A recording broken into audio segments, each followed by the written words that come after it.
Hello नमस्कार दोस्तों, मैं हरेंद्र कुमार आप सभी का इंजीनियर हरेंद्र क्लासेस में स्वागत करता हूं। जैसा कि दोस्त मेरे पीछे देख रहे हैं, आज क्या होगा, निर्वाचन आयोग। यानी आज हम लोग डिस्कस करेंगे निर्वाचन आयोग के बारे में, यानी इलेक्शन कमीशन के बारे में। इलेक्शन कमीशन है क्या बाबू, इसके बारे में सबसे पहले समझते हैं कि इलेक्शन कमीशन है क्या, इसका कार्य क्या है और यह क्या क्या कर सकता है। समझ में आ रहा है ना। इलेक्शन आयोग यानी निर्वाचन आयोग का कौन सा अनुच्छेद में जिक्र है, कौन सा अनुच्छेद में इसका क्या चीज़ है, सारा के सारा चीज़ A to Z प्रोसेस आज हम लोग इस वीडियो में ख़त्म करेंगे। अब ध्यान से सुनना बाबू, ध्यान से सुनना मेरे दोस्त कि सर निर्वाचन आयोग क्या होता है। तब भारत का यह एक स्वतंत्र बॉडी है। कैसा बॉडी है?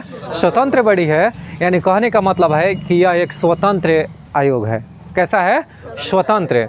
यानी यह और न्यायालय, यानी जो सुप्रीम कोर्ट है या कोर्ट है, जो न्यायालय न्यायपालिका हमारे देश में क्या है, स्वतंत्र है। इस पर किसी का दबाव नहीं चलता है। कोई भी मामला अगर होगा तो इसका अंतिम निपटारा किस में होगा? सुप्रीम कोर्ट में होगा। लेकिन अगर हो सके तो यथासंभव संभालता कौन है? निर्वाचन आयोग।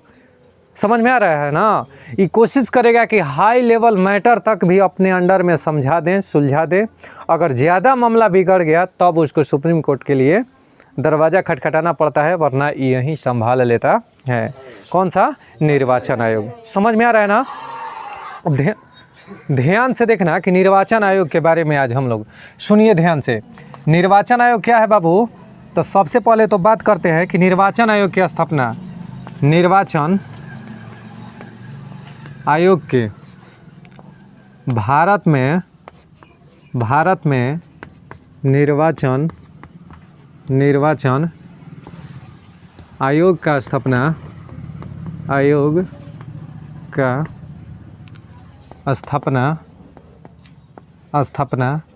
कहाँ हुआ था बाबू? कब? तो 25 जनवरी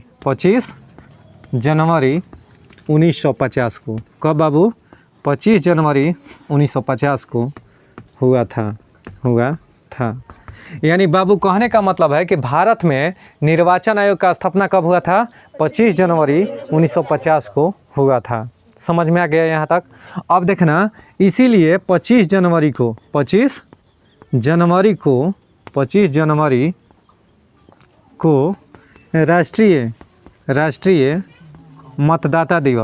राष्ट्रीय मतदाता दिवस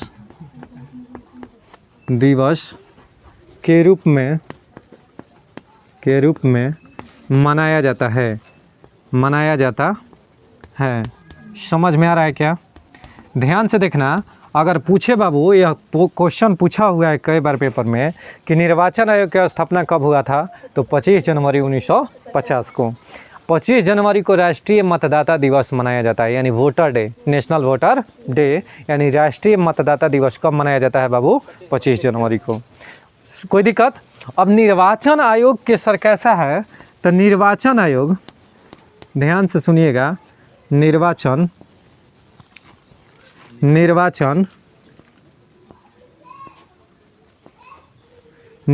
आयोग बाबू, आयोग एक स्वतंत्र आयोग है जो निर्वाचन आयोग एक स्वतंत्र आयोग है जो देश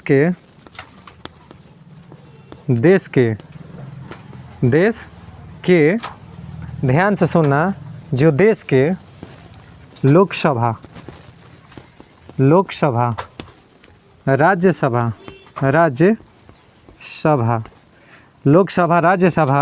एवं विधानसभा,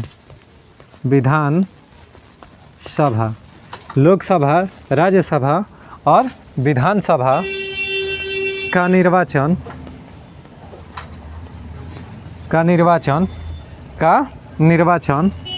निष्पक्ष कराता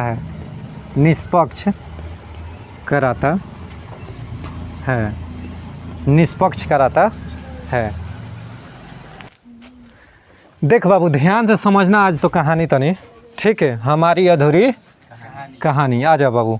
यानी निर्वाचन आयोग के बारे में यहाँ तक समझ में आया ना। निर्वाचन आयोग लोकसभा, राज्यसभा और विधानसभा के सदस्यों तक ही चुनाव नहीं कराता है। और किसका सर? तो निर्वाचन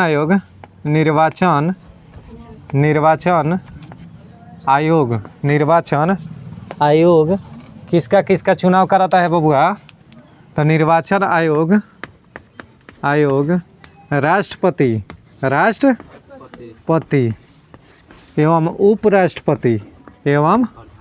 उपराष्ट्रपति और प्रधानमंत्री के चुनाव होता है हो लड़का एगो पूछ दिया कि प्रधानमंत्री के चुनाव होता है बाबू? नहीं। कहाँ है? निर्वाचन आयोग राष्ट्रपति एवं उपराष्ट्रपति का चुनाव भी कराता है। सुनो, राष्ट्रपति एवं उपराष्ट्रपति का भी चुनाव कराता है। चुनाव कराता है। मामला समझ में आया क्या? कि निर्वाचन आयोग किसका चुनाव कराता है बाबू? तो राष्ट्रपति और उपराष्ट्रपति का भी चुनाव कराता है। लोकसभा, विधानसभा और ठीक है राज्यसभा का भी चुनाव कराता है। कोई दिक्कत नहीं ना है। अब कहोगे कि ये सर एगो लड़का पूछ दिया कि सर मुखिया वाला चुनाव कौन कराता है? मुखिया वाला चुनाव कौन कराता है? तो मुखिया के चुनाव बाबू राज्य निर्वाचन आयोग कराता है। कौन कराता है? राज्य निर्वाचन आयोग। जिला परिषद के एगो पूछ दिया कि चुनाव कौन कराता है? तो देखो, जितना पंचायती राज है या नगर पालिका संबंधी है ना, नगर निगम, नगर पालिका, नगर परिषद, नगर पंचायत, इस सबसे संबंधित चुनाव कौन कराता है? राज्य निर्वाचन आयोग। और केंद्र सरकार का जो निर्वाचन आयोग है ना, तो ले लो, राष्ट्रपति, उपराष्ट्रपति, लोकसभा, राज्यसभा और विधानसभा का निर्वाचन कंडक्ट कराता है, यानी निर्वाचन करता है। समझ में आया क्या? समझ में आ गया ना।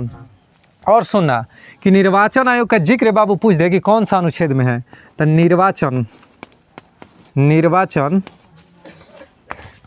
आयोग का उल्लेख ध्यान से सुनना, इतना भी ये क्वेश्चन है, ठीक है। निर्वाचन आयोग का उल्लेख भाग 15 टोटल कितना भाग है? 22 भाग। कुल भागों की संख्या बाबू 22। उल्लेख भाग 15 और अनुच्छेद 324 से 329, अनुच्छेद 324 से 329 के क तक निर्वाचन आयोग का उल्लेख भाग 15 और अनुच्छेद 324 से लेकर 329 के क तक है। समझ में आया ना। इसमें निर्वाचन आयोग तथा निर्वाचन, ठीक है, यानी निर्वाचन आयोग तथा निर्वाचन। समझ में आया क्या? निर्वाचन। आप कहोगे कि ये सर निर्वाचन आयोग और निर्वाचन में क्या अंतर है? तो एगो निर्वाचन आयोग के मतलब हो गया एक संस्था, और निर्वाचन का मतलब क्या हो गया? चुनाव। तो चुनाव करने संबंधी और निर्वाचन सबका उल्लेख कहाँ? अनुच्छेद 324 से लेकर 329 के क तक में है। कोई दिक्कत है क्या? अब सर एगो लड़का पूछ दिया ना कि निर्वाचन आयोग की संरचना तो बताइए। निर्वाचन आयोग के संरचना तो बताइए कि निर्वाचन आयोग, अभी तो पता चल गया ना कि निर्वाचन आयोग क्या करता है कि जितना ही सब चुनाव होता है ना, लोकसभा, राज्यसभा, राष्ट्रपति, सब उपराष्ट्रपति के, इस सब के चुनाव कंडक्ट कौन कराता है बाबू? निर्वाचन आयोग। निर्वाचन आयोग कैसी संस्था है? तो निष्पक्ष और स्वतंत्र संस्था है। कोई दिक्कत है? कोई डाउट नहीं ना है। और ध्यान से देखो, अगर बात किया जाए बाबू कि अनुच्छेद 324 में किसका उल्लेख है? अनुच्छेद 324 में तो निर्वाचन आयोग, ठीक है, निर्वाचन आयोग, यानी अनुच्छेद 324 का संबंध किससे है बाबू? तो निर्वाचन आयोग से।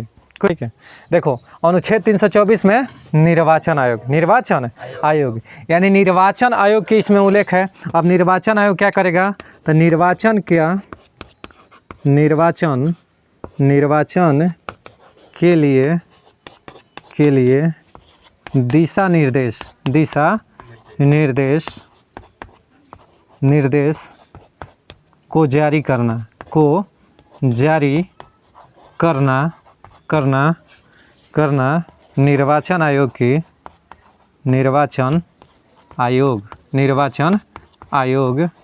की जिम्मेवारी है। समझ में आया क्या? यानी किसका बाबू जिम्मेवारी है? तो निर्वाचन आयोग की जिम्मेवारी है क्या चीज़? तो निर्वाचन यानी इलेक्शन को कंडक्ट कराना। कोई दिक्कत है? कोई दिक्कत नहीं ना है? यानी निर्वाचन के लिए दिशा निर्देश को जारी करना क्या होता है बाबू? निर्वाचन आयोग का जिम्मेवारी होता है। समझ में आ गया ना? बात समझ में आया कि ना? कोई दिक्कत? चलो नोट डाउन करो। चलो बाबू, निर्वाचन आयोग की संरचना। निर्वाचन आयोग की संरचना। अब निर्वाचन आयोग की संरचना का मतलब बाबू ध्यान से सुनना कि निर्वाचन आयोग में कितने सदस्य होते हैं, पहले कितने सदस्य होते थे, अब कितने सदस्य होते हैं, ये सारा चर्चा हम लोग किस में करेंगे? निर्वाचन आयोग में। किस में? निर्वाचन आयोग की संरचना में। कि अभी इसमें कितने सदस्य हैं निर्वाचन आयोग में, पहले इसमें कितना हुआ करते थे और कब से कितना क्या हुआ, आज सारा चीज़ इसमें पढ़ेंगे। समझ में आया क्या? ध्यान से सुनना मेरे दोस्त। देखो, निर्वाचन आयोग जो था ना, निर्वाचन आयोग बहुत VVI कॉन्सेप्ट है बाबू। निर्वाचन आयोग 1989 से पहले एकल सदस्यीय था। एकल सदस्यीय आयोग था। निर्वाचन आयोग कैसा था बाबू? 1989 से पहले क्या हुआ कि एकल सदस्यीय था। 1989 से पहले एकल सदस्य था। कहने का मतलब एक ही व्यक्ति निर्वाचन आयुक्त होते थे, एक ही व्यक्ति निर्वाचन आयुक्त होते थे। लेकिन 1989 के बाद पुनः एक्ट पारित हुआ और सुधार किया गया। फिर क्या कर दिया गया कि उसे 3 सदस्यीय बना दिया गया। अब पुनः फिर क्या करके एकल सदस्यीय बनाया गया, पुनः एकल सदस्यीय बनाया गया। कोई दिक्कत है? पुनः एकल सदस्यीय बनाया गया और एकल सदस्यीय बनाया गया। फिर क्या हुआ कि अक्टूबर, कब? अक्टूबर, कब से बाबू? तो ध्यान से सुनना कि 1 अक्टूबर है ना, अक्टूबर 1993 से यह 3 सदस्यीय निकाय हो गया। 3 सदस्यीय निकाय हो गया अक्टूबर 1993 से। कोई डाउट? मामला क्या है बाबू? ध्यान से सुनना कि निर्वाचन आयोग 1989 से पहले एकल सदस्यीय आयोग था। 1989 से पहले एकल सदस्यीय आयोग था, यानी एक ही सदस्य होता था। 1989 के बाद क्या हुआ कि बदलाव करके इसमें क्या कर दिया गया? 3 सदस्यीय कमेटी बनाया गया। 3 सदस्यीय यानी पहले 1 सदस्य होते थे, अब 3 सदस्य, और 1990 तक रहे। फिर 1990 के बाद फिर चेंज हो गया और फिर आ गया एकल सदस्यीय। अब फिर 1 अक्टूबर 1993 से, ठीक है, एकल सदस्यीय आयोग था। लेकिन इसी में 1 अक्टूबर 1993 से, ठीक, 1 अक्टूबर 1993 से यह आयोग, यानी कौन? यह आयोग मतलब निर्वाचन आयोग, यह आयोग 3 सदस्यीय हो गया। 3 सदस्यीय हो गया। निर्वाचन आयोग कैसा हो गया बाबू? 3 सदस्य, जो कि आज तक 3 सदस्यीय चल रहा है। हम 1990 वाला नहीं लिखवाएं, कारण क्या है कि वो पेपर में नहीं पूछता है। समझ में आ रहा है ना? 1989 के बाद फिर सुधार हुआ, फिर जाकर 1990 तक 3 सदस्यीय चला, फिर समाप्त करके एकल सदस्यीय। 1 अक्टूबर 1993 से पुनः क्या हो गया? 3 सदस्यीय आयोग हो गया। 3 सदस्यीय आयोग हो गया। कोई डाउट नहीं ना है? कोई दिक्कत? अब देखो बाबू ध्यान से, निर्वाचन आयोग की यह संरचना था। अगर पूछेगा कि वर्तमान में निर्वाचन आयोग कैसी है, तो 3 सदस्यीय आयोग है। कौन सी सदस्य? अच्छा, 324 के 2, 300 अनुच्छेद बाबू, अनुच्छेद 324 के 2 में 1924 के 2 के अनुसार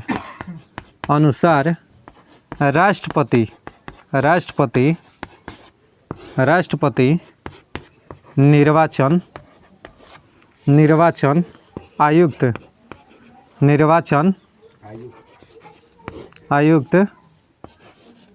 को नियुक्त करेंगे। कहने का मतलब है कि निर्वाचन आयुक्त को किसके द्वारा नियुक्त किया जाएगा बाबू? कह रहे न कोई दिक्कत है? अरे निर्वाचन आयुक्त के कोई दिक्कत कि 324 के 2 के अनुसार राष्ट्रपति निर्वाचन आयुक्त को नियुक्त करते हैं या नियुक्त करेंगे। कोई दिक्कत है? अब ध्यान से देखना, यहाँ पर यह आयोग 3 सदस्यीय आयोग होगा। यह आयोग 3 सदस्यीय आयोग होगा। 3 सदस्यीय में बाबू क्या होगा? तो एक इसमें एक कौन सा होगा? एक जो होगा ना वह मुख्य निर्वाचन आयुक्त होगा। मुख्य निर्वाचन आयुक्त होगा। निर्वाचन आयुक्त होगा और 2 अन्य सदस्य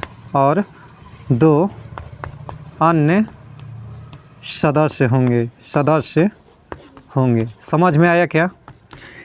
समझ में आया बाबू कि निर्वाचन आयोग 3 सदस्य जिसमें एक होगा मुख्य निर्वाचन आयुक्त और 2 अन्य सदस्य होंगे, यानी उसको कार्यभार में हेल्प करने वाले। समझ में आ गया ना? और 324 के 2 में है कि राष्ट्रपति निर्वाचन आयुक्त को नियुक्त करेंगे और उसके अन्य सदस्यों को भी इसी में नियुक्त करेंगे, यानी निर्वाचन आयुक्त और यहाँ लिख सकते हो और अन्य 2 सदस्यों को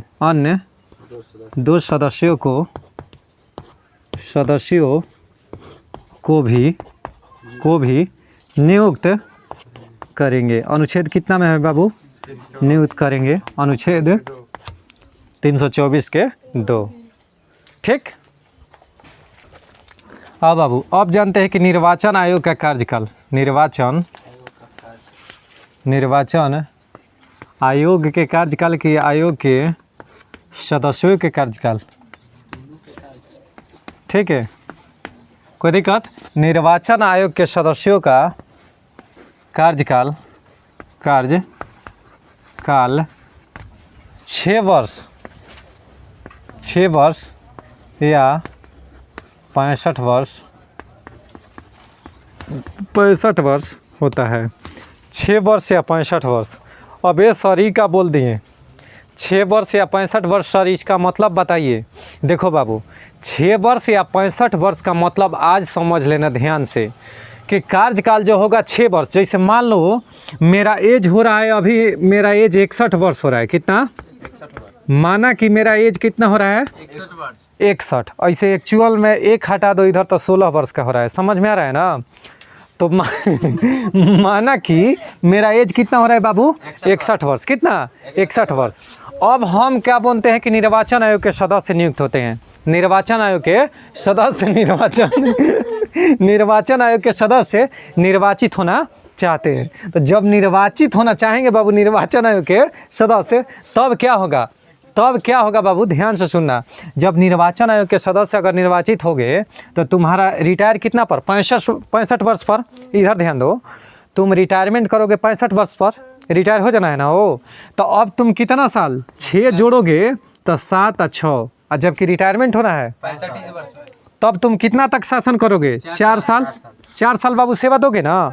अगर हम 61 वर्ष पर निर्वाचन आयोग के सदस्य बनते हैं तो 4 वर्ष पर हम रिटायर दे देंगे। तो वहीं कहता है कि 6 वर्ष रहिएगा, आना तो 65 वर्ष तक, यानी अधिकतम आप 65 वर्ष उम्र तक रह सकते हैं, आना तो कम से कम 6 वर्ष तक। अब एगो लड़का है 55 साल पर वो निर्वाचन आयोग के सदस्य बन गया, तो कितने साल तक रहेगा? 6 जोड़ दो, यानी वो कितना? 61। तो वो 61 वर्ष पर क्या हो जाएगा? रिटायर हो जाएगा।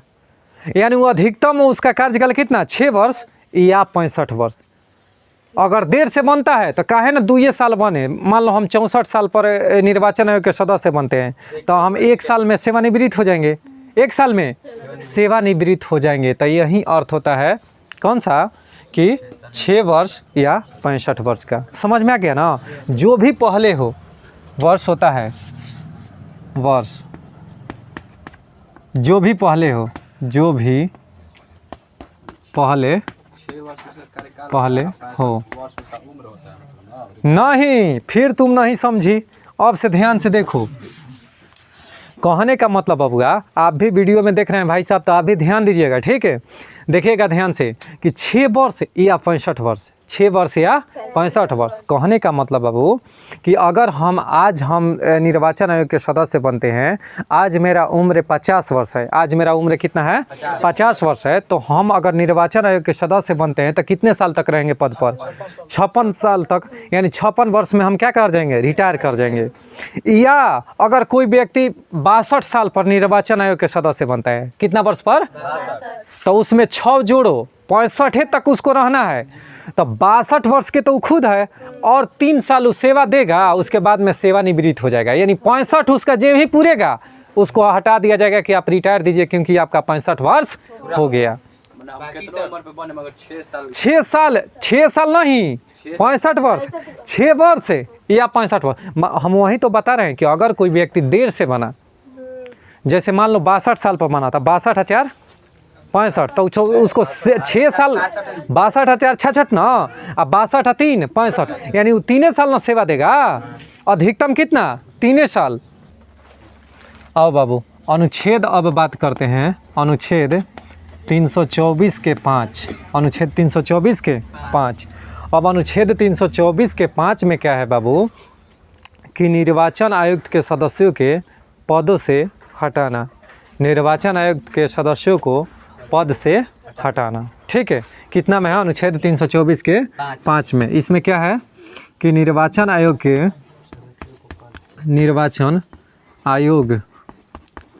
के सदस्यों को उसके पद से हटाना, पद से हटाना। अब इसमें क्या है मामला सर?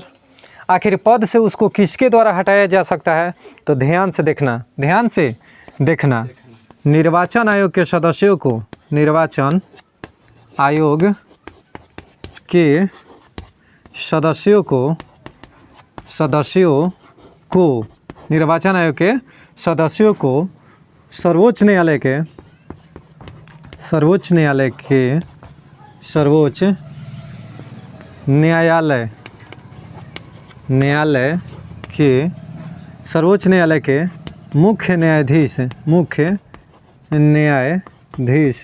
मुख्य न्यायाधीश के सर्वोच्च न्यायालय के मुख्य न्यायाधीश के सिफारिश पर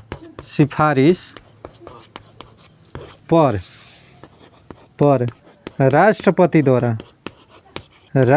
द्वारा हटाया जा सकता है।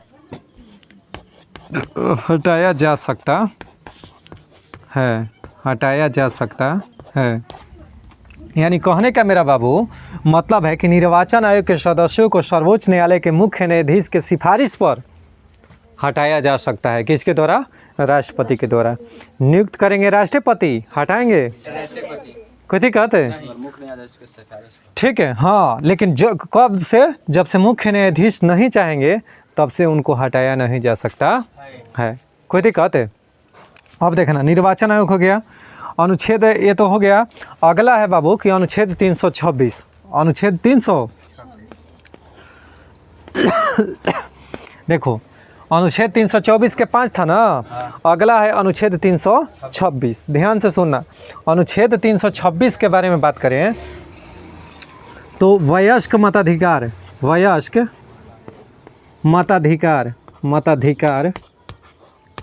का उल्लेख किया गया है। वयस्क मताधिकार कैसा होगा? वयस्क मताधिकार अनुच्छेद 326 में है कि वयस्क मताधिकार, वयस्क। अब वयस्क का मतलब सर जी, वयस्क का मतलब हो गया कि अगर कोई व्यक्ति या कोई लड़का या लड़की, औरत अगर 18 साल है उसका एज, तभी वह मत दे सकता है, अथवा दे सकती हैं। जब से उसका उम्र 18 साल नहीं होगा तब से उसको मत देने का अधिकार नहीं प्राप्त है। समझ में आया ना? समझ में आ गया कि मत देने का अधिकार कैसा है बाबू, राजनीतिक के संवैधानिक। तो सारा चीज़ अभी हम बताएंगे कि संवैधानिक है कि राजनीतिक कि धार्मिक, जो भी है हम बताएंगे अभी। जस्ट नोट डाउन कर लो। देखो बाबू ध्यान से देखना, अनुच्छेद 326 वयस्क मताधिकार, वयस्क मताधिकार। अब वयस्क मताधिकार का अर्थ क्या हुआ बाबू, वयस्क मताधिकार, मताधिकार का अर्थ वयस्क मताधिकार का अर्थ क्या हुआ बाबू, ध्यान से सुनना कि जिस व्यक्ति का उम्र 18 साल हो या उससे अधिक हो उसे वयस्क माना जाएगा। यानी जिस व्यक्ति का उम्र कितना 18 वर्ष या इससे अधिक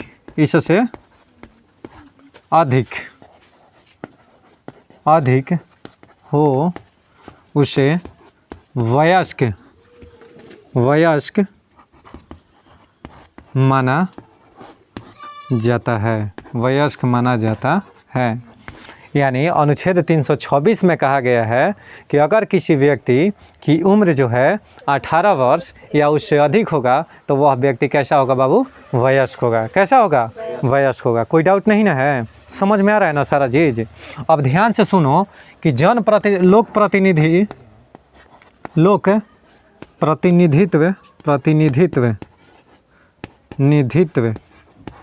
लोक प्रतिनिधित्व अधिनियम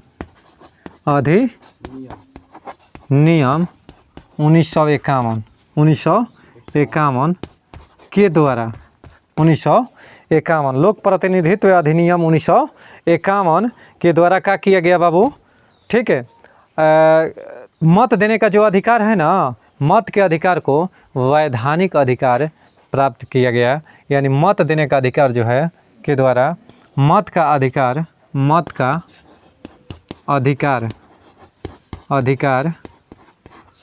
को वैधानिक अधिकार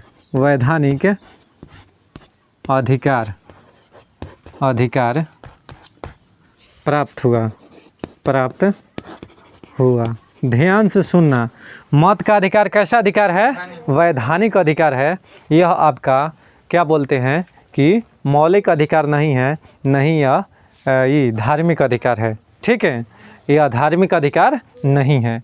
और देखिए वैधानिक अधिकार है और यह एक राजनीतिक अधिकार भी है। कहीं कहीं आपका वैधानिक न देकर मत का अधिकार कैसा अधिकार है, राजनीतिक अधिकार है। ये भी लिख लो, सीधा पेपर में पूछा हुआ है। मत का अधिकार कैसा अधिकार है, मत का अधिकार राजनीतिक अधिकार है बाबू। कैसा अधिकार है, राजनीतिक अधिकार है। यानी आप अगर चाहिएगा तो मत देने जाइएगा, नहीं तो बलाते आपको कोई पकड़ के नहीं, वोट दे वहीं के बाद दे वहीं के बाद, ऐसा कुछ प्रावधान नहीं है कि आपको वोट देने जाना ही तो जाना है। आपका यह वैधानिक अधिकार है, यानी राजनीतिक अधिकार है। आप इसको देने जाइए या ना जाइए, आप स्वतंत्र हैं। समझ में आ रहा है ना, ठीक है। इतना नोट डाउन कर लो। देखो बाबू 61वां संविधान संशोधन, 61वां संविधान संशोधन 61वां संविधान संशोधन 1988 द्वारा निर्वाचन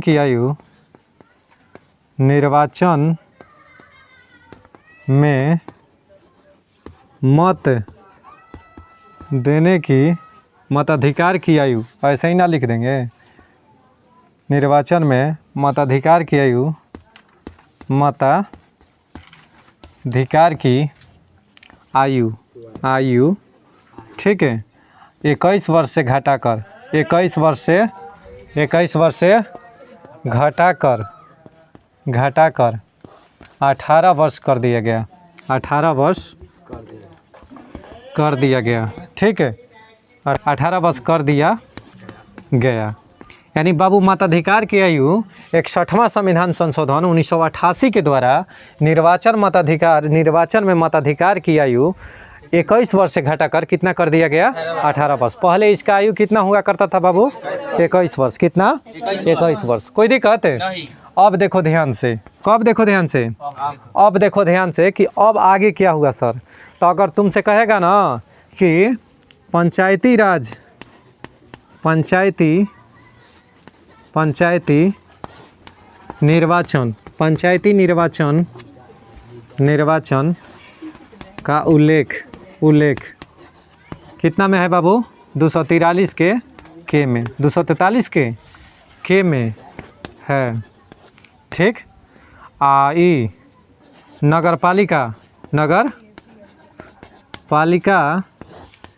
के सदस्यों के निर्वाचन का प्रावधान पंचायत के सदस्यों के निर्वाचन का प्रावधान किस में है बाबू? बताओ। 243 के जेड ए, 243 के प्रावधान 243 अनुच्छेद 243 के जेड ए में है। समझ में आया क्या?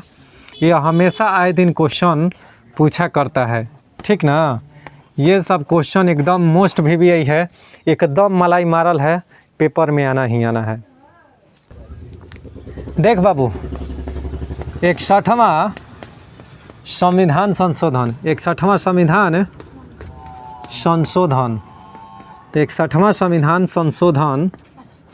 संशोधन कब से? तो 28 मार्च कब? 28 मार्च। 61वां संविधान संशोधन 28 मार्च 1989 से प्रभावी हुआ। कोई दिक्कत है? प्रभावी हुआ। बात समझ में आ गया क्या? अब ध्यान से देखो, परिसीमन आयोग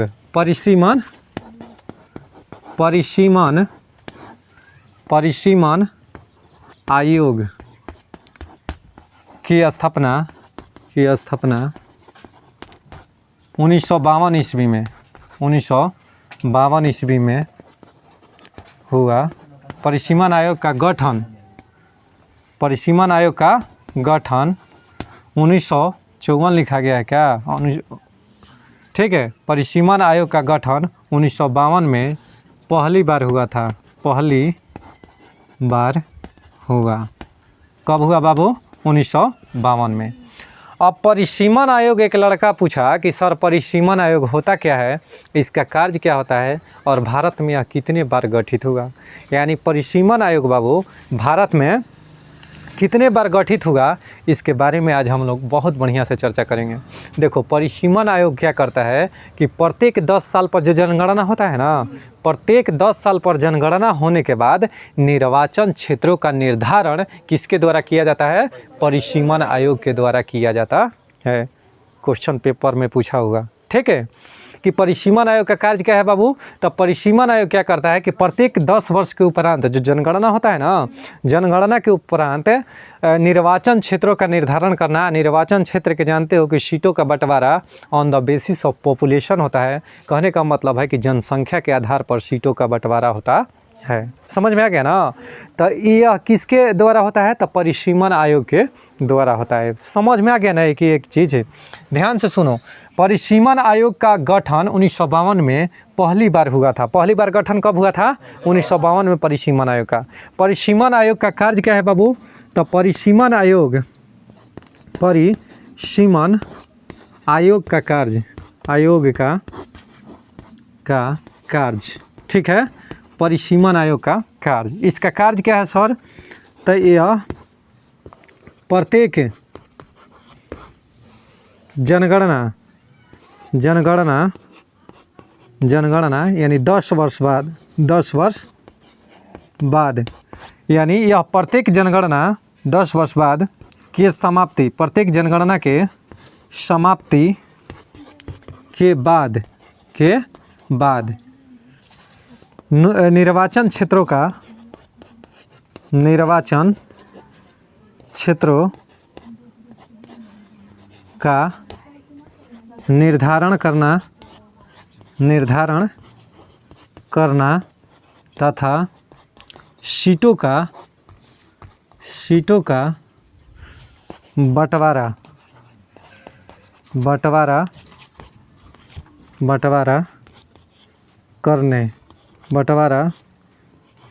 करने से संबंधित करने का कार्य करता है। समझ में आया क्या? यह क्या करता है कि सीटों का बंटवारा करता है। विधानसभा, लोकसभा, राज्यसभा, ये सब के सीटों का बंटवारा कौन करता है कि सीटों की संख्या कितना होना चाहिए, इसका निर्धारित कौन करता है? परिसीमन आयोग। निर्वाचन क्षेत्रों का करता है कि यहाँ से यहाँ तक निर्वाचन क्षेत्रों का बंटवारा कौन करता है बाबू? यह बताता है कौन? तो परिसीमन आयोग। अब परिसीमन आयोग का भारत में अब तक कितने बार गठन हुआ है बाबू? तो भारत में अब तक परिसीमन आयोग का 5 बार गठन हुआ है। कितने बार? 5 बार गठन हुआ है। परिसीमन आयोग का गठन परिसीमन आयोग का गठन भारत में अब तक 5 बार। कितना? 5 बार। कब बबुआ? तो 1952 में पहली बार, 1963 में, 1973, ठीक है, 2002 और 2020 बार भारत में अब तक 5 बार हुआ है। ठीक है दोस्त, समझ में आ गया ना? परिसीमन आयोग कितने वर्ष पर? 10 वर्ष पर। और अब तक भारत में कितने बार? 5 बार परिसीमन आयोग का गठन हुआ है। कोई दिक्कत? 1952, 1963, 1973, 2002 और 2020। समझ में आ गया ना? यह 5 बार गठित हुआ है। ठीक है दोस्त, इतना ही पर इस वीडियो को समाप्त करते हैं। उम्मीद करते हैं कि यह वीडियो आपको बहुत अच्छा लगा होगा। ठीक है, अगर अच्छा लगे तो कृपया करके लाइक, शेयर, सब्सक्राइब करना ना भूलें। अपने दोस्तों के पास ज़रूर शेयर करें और एक लाइक बटन ज़रूर दबाएं और कमेंट बॉक्स में ज़रूर इस भाई के लिए लिखें। बाय बाय, टेक केयर, मिलते हैं नेक्स्ट वीडियो में।